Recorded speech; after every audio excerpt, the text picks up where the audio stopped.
Can you spot the exact moment where smart money stopped selling and started building long positions? On this 30-minute time frame, price is not moving randomly. Every push and pull you see here is the result of liquidity being engineered and positions being built. Most traders focus only on entries, but professional trading starts much earlier, with understanding why price is moving in a certain direction. In this chart, I will break down how the market first shifted its structure, then deliberately created inducement to trap early participants, and finally moved into a high-probability point of interest. This is where institutions absorbed sell orders and prepared for expansion. Instead of chasing price or reacting emotionally, we will follow a clean sequence: liquidity taken first, mitigation next, and expansion last. When you learn to read this process on the 30-minute time frame, you stop guessing and start trading with intention.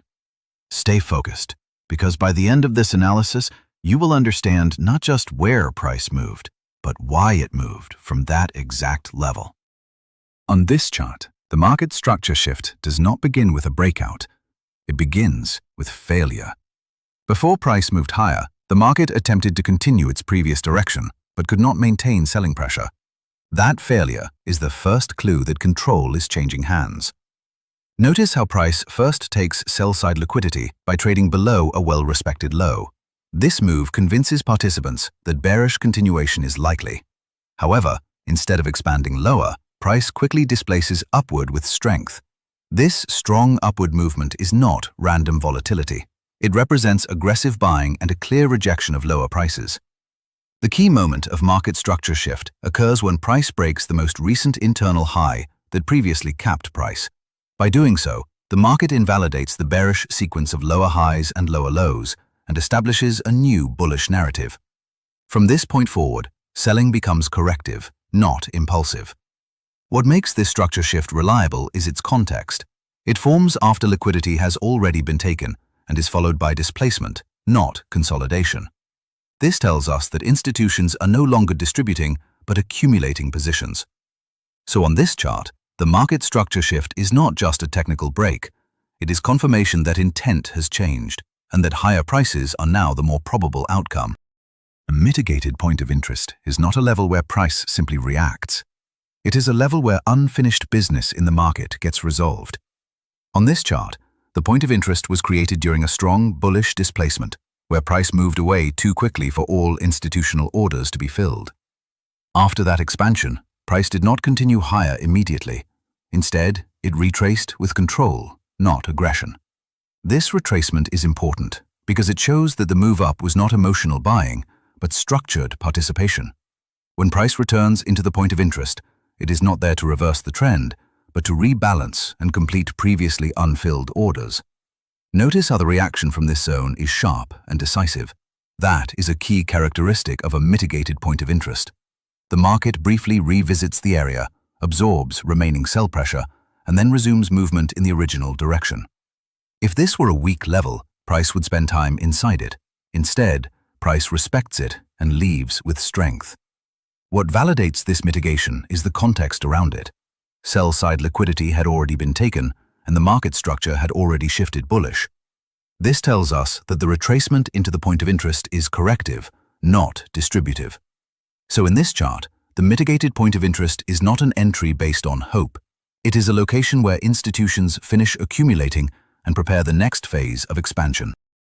Internal inducement is a deliberate market behavior where price creates a false sense of continuation inside an existing structure.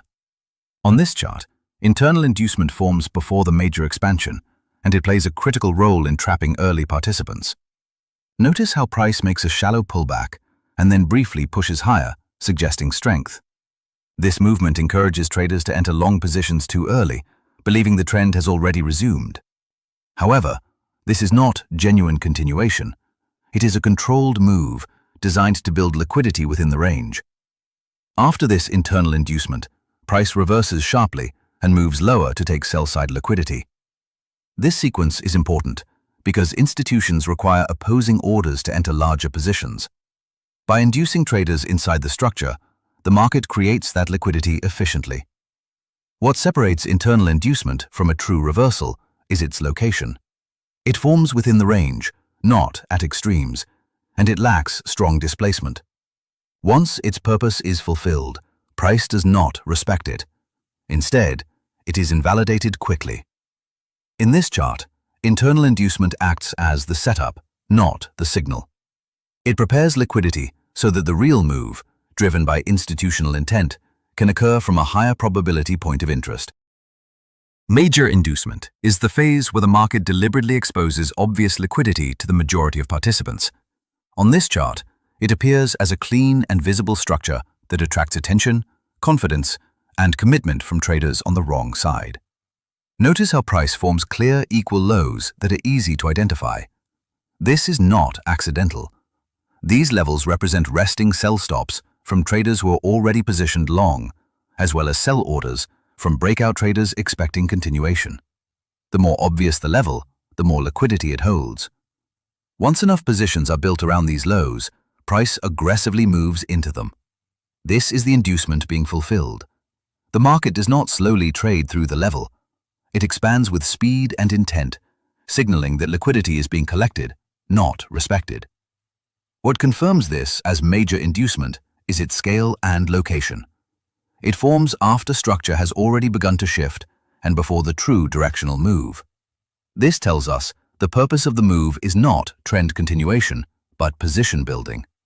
After the sell-side liquidity is taken, price does not continue lower. Instead, it quickly stabilizes and prepares for mitigation into a higher quality point of interest. That reaction confirms that the inducement was successful. Buy-side liquidity refers to resting buy orders placed above the market, commonly around previous highs and obvious resistance levels. On this chart, these highs represent areas where traders have placed buy stops or breakout orders. After sell-side liquidity is taken and market structure shifts bullish, the objective of price changes. The market is no longer searching for liquidity below lows. Instead, it begins targeting the buy-side liquidity resting above these highs. Notice how price expands with strength after reacting from the mitigated point of interest. This expansion is not random. It is driven by institutional participation, pushing price toward areas where liquidity is available. So in this chart, buy-side liquidity acts as the natural target of the bullish move, completing the accumulation and expansion cycle. Follow Discount Trader for clean, disciplined market analysis based on structure and liquidity. Buy trade execution begins only after the market has confirmed bullish intent. On this chart, price first takes sell-side liquidity and then shifts market structure to the upside. This sequence tells us that buyers are now in control and that selling pressure has been absorbed. Instead of entering at the breakout, price is allowed to retrace into a discounted area. This retracement brings price back into a mitigated point of interest, where institutions previously accumulated positions. Execution is considered only when price shows clear respect for this zone through strong rejection and controlled expansion. The entry is placed after confirmation, not anticipation. The stop loss is positioned below the protected low, where the bullish structure would fail. This keeps risk logical and well-defined. The target is aligned with buy-side liquidity resting above previous highs. This ensures the trade is based on a clear objective that the market is likely to seek.